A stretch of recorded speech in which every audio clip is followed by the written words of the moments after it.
आज हम स्टडी करेंगे identify carboxylic acids using sodium carbonate test कि हम किस तरह से सोडियम कार्बोनेट को यूज करते हुए कार्बोक्सिलिक एसिड को आइडेंटिफाई कर सकते हैं।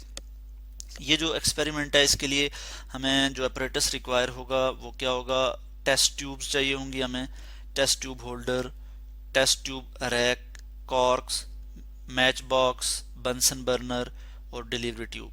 इनको हम वन बाय वन यहाँ पे देख भी लेते हैं। सबसे पहले हम देख सकते हैं यहाँ पे बंसन बर्नर, उसके बाद टेस्ट ट्यूब हमें चाहिए होगी, इसी तरह टेस्ट ट्यूब होल्डर और टेस्ट ट्यूब रैक जिसमें यहाँ पे टेस्ट ट्यूब हम रख सकते हैं, ठीक है, और डिलीवरी ट्यूब, ठीक है जी, ये हमें चाहिए होंगे। इसी तरह मैच बॉक्स की भी हमने बात की थी, वो भी हमें चाहिए होगी। इसके बाद हम केमिकल्स की तरफ जाएंगे कि हमें क्या केमिकल्स रिक्वायर्ड होंगे, ठीक है जी, केमिकल्स क्या चाहिए होंगे। नेक्स्ट हेडिंग हमारे पास आ जाती है। जो हमें केमिकल्स चाहिए होंगे वो सबसे पहले एसिटिक एसिड सॉल्यूशन चाहिए होगा हमें, एसिटिक एसिड सॉल्यूशन, ठीक है, मैं यहाँ लिख लूँगा एसिटिक एसिड सॉल्यूशन। उसके बाद लाइम वाटर हमें चाहिए होगा, लाइम वाटर, ठीक हो गया, ये यहाँ पे मैं लिख लूँगा। इसी तरह से हमें सॉलिड सोडियम कार्बोनेट चाहिए होगा, सोडियम कार्बोनेट के क्रिस्टल जो है हमें चाहिए होंगे, ये मैं यहाँ लिख लूँगा सॉलिड सोडियम कार्बोनेट। नेक्स्ट हमें डिस्टिल्ड वाटर चाहिए होगा, डिस्टिल्ड वाटर, वो हम यहाँ पे लिख लेंगे डिस्टिल्ड वाटर। तो ये हमें केमिकल्स चाहिए होंगे, तो ये केमिकल्स हमें चाहिए होंगे। इसके अलावा ये जो रिएक्शन होगा उसके लिए केमिकल इक्वेशन है, वो मैं यहाँ पे आपको दिखा देता हूँ। मैं यहाँ लिखूंगा केमिकल रिएक्शन कि एक्चुअली क्या केमिकल रिएक्शन होगा जो कि इस प्रैक्टिकल में हमें जो है वो नज़र आएगा। तो केमिकल रिएक्शन के लिए मैं यहाँ पे केमिकल इक्वेशन लिखूंगा। हमें चाहिए होगा acetic acid CH3COOH acetic acid, और एसिटिक एसिड सॉल्यूशन चाहिए होगा, मैं यहाँ पे एक्वस लिख लूँगा, ठीक है, और ये वाइनेगर में पाया जाता है, plus sodium carbonate Na2CO3 sodium carbonate, और ये भी जो है एक्वस फॉर्म में होगा, बल्कि हम कहेंगे सॉल्यूशन फॉर्म में होगा, ठीक है। तो मैं यहाँ पे एक्वस इसके लिए भी लिख लूँगा AQ, एक्वस के लिए हम यहाँ पे लिखेंगे। और इस रिएक्शन के नतीजे में हमारे पास प्रोडक्ट क्या आ जाएगी, मैं यहाँ पे प्रोडक्ट आपको शो कर देता हूँ। हमारे पास सोडियम एसीटेट की फॉर्मेशन हो जाएगी, CH3COONA, sodium acetate, aqueous form में होगा जी, सोडियम एसीटेट, प्लस यहाँ पे वाटर की फॉर्मेशन हो जाएगी H2O जो कि लिक्विड फॉर्म में होगा, ठीक है, इस तरह से मैं लिखूंगा। और प्लस हमारे पास कार्बन डाइऑक्साइड गैस जो है वो यहाँ से निकलेगी। तो इस तरह से ये हमारे पास केमिकल रिएक्शन आ जाता है। इसको हम यहाँ पे बैलेंस कर लेते हैं। यहाँ पे सोडियम 2 है और यहाँ पे मैं 2 लिख लूँगा, सोडियम बैलेंस हो जाएंगे। इसी तरह कार्बन को बैलेंस करने के लिए मैं यहाँ पे भी 2 लिखूंगा, तो इक्वेशन बैलेंस हो जाएगी। इसके बाद हम प्रोसीजर की बात करेंगे कि एक्चुअली ये रिएक्शन प्रोसीड किस तरह से होगा, हम लैब में इसको किस तरह से प्रोसीड करेंगे। तो इसका जो प्रोसीजर है वो मैं अभी आपको दिखा देता हूँ। सबसे पहले हम टेस्ट ट्यूब लेंगे और टेस्ट ट्यूब में हमारे पास क्या होगा, यहाँ पे एसिटिक एसिड सॉल्यूशन होगा।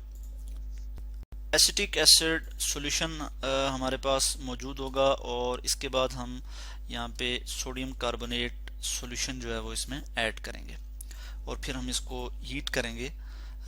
तो हमारे पास क्या आ जाएगा जी, कार्बन डाइऑक्साइड बबल की फॉर्म में यहाँ से निकलना शुरू हो जाएगी। एक ऑर्डरलेस और कलरलेस गैस यहाँ से इवॉल्व होगी, ठीक है, जिसको हम कहते हैं कि वो कार्बन डाइऑक्साइड गैस है, ठीक है। ऑर्डरलेस कलरलेस गैस जो है वो यहाँ से निकलेगी। हमने यहाँ पे लिखा है carbon dioxide coming out with effervescence. अब हम देखेंगे कि इस चीज को हम किस तरह से कंफर्म करेंगे कि यहाँ से कार्बन डाइऑक्साइड निकल रही है। तो कार्बन डाइऑक्साइड को अगर हम लाइम वाटर से पास करें तो वो जो है लाइम वाटर जो है वो मिल्की हो जाता है। तो इसके लिए मैं यहाँ पे आपको नेक्स्ट जो है वो दिखा देता हूँ कि हम इस टेस्ट ट्यूब को क्या करेंगे, इसको डिलीवरी ट्यूब के साथ एक डिलीवरी ट्यूब यहाँ पे हम इसमें डालेंगे और इसको यहाँ से कॉर्क की मदद से बंद कर देंगे। उसके बाद एक सेकंड टेस्ट ट्यूब लेंगे जिसमें हमारे पास लाइम वाटर होगा, इसको भी हम यहाँ से कॉर्क लगा के यहाँ से इसको बंद कर देंगे। इसमें लाइम वाटर मौजूद है। अब हम क्या करेंगे कि इसको जब हम हीट करेंगे तो हमारे पास नेक्स्ट क्या आ जाएगा कि कार्बन डाइऑक्साइड इवॉल्व होगी, वो इस डिलीवरी ट्यूब से होती हुई जैसे लाइम वाटर में आएगी यहाँ पे, तो लाइम वाटर टर्न मिल्की, यानी लाइम वाटर क्या हो जाएगा, मिल्की हो जाएगा, जिस चीज से कंफर्म हो जाएगा कि कार्बन डाइऑक्साइड मौजूद है या फिर हम कहते हैं इसमें से कार्बन डाइऑक्साइड इवॉल्व हुई है। ठीक है, ये जो रिएक्शन है इसके नतीजे में कार्बन डाइऑक्साइड प्रोड्यूस हुई है और ये इस चीज को कंफर्म करता है कि कार्बोक्सिलिक ग्रुप जो है वो मौजूद था।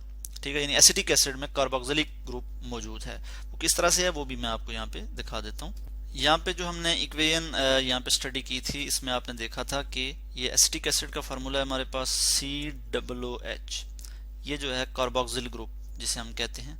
ठीक है जी, तो ये जो है मौजूद हो सकता है, बहुत से ऑर्गेनिक एसिड हैं जिनमें कार्बोक्सिल ग्रुप मौजूद होता है, जैसे फॉर्मिक एसिड है, उसका जो यहाँ पे अगर मैं केमिकल फार्मूला लिखूं तो किस तरह से होगा, HCOOH, ये उसका केमिकल फार्मूला आ जाता है। फॉर्मिक एसिड जो कि एंट्स में होता है, चूंटियों में होता है। इसी तरह से एसिटिक एसिड का फार्मूला आप देख सकते हैं CH3COOH, एसिटिक एसिड, इसमें भी कार्बोक्सिलिक ग्रुप मौजूद है। COOH जो है ये कार्बोक्सिलिक ग्रुप है। ठीक है, तो इस चीज को हम जो है वो कंफर्म कर सकते हैं by using sodium carbonate test. और हमने अभी आपको डिमॉन्स्ट्रेट भी किया कि किस तरह से कार्बन डाइऑक्साइड प्रोड्यूस होती है, कार्बन डाइऑक्साइड गैस प्रोड्यूस होती है जो कि कंफर्म करती है कार्बोक्सिलिक ग्रुप को। तो ऑब्जर्वेशन हमारे पास क्या आ जाती है, लाइम वाटर टर्न्स मिल्की, कि लाइम वाटर जो है वो मिल्की हो जाता है। और इस चीज से हमें क्या समझ आती है कि जो कार्बोक्सिलिक एसिड्स होते हैं they produce carbon dioxide gas when they react with sodium carbonate. इस तरह से आज हमने स्टडी किया identify carboxylic acid using sodium carbonate test.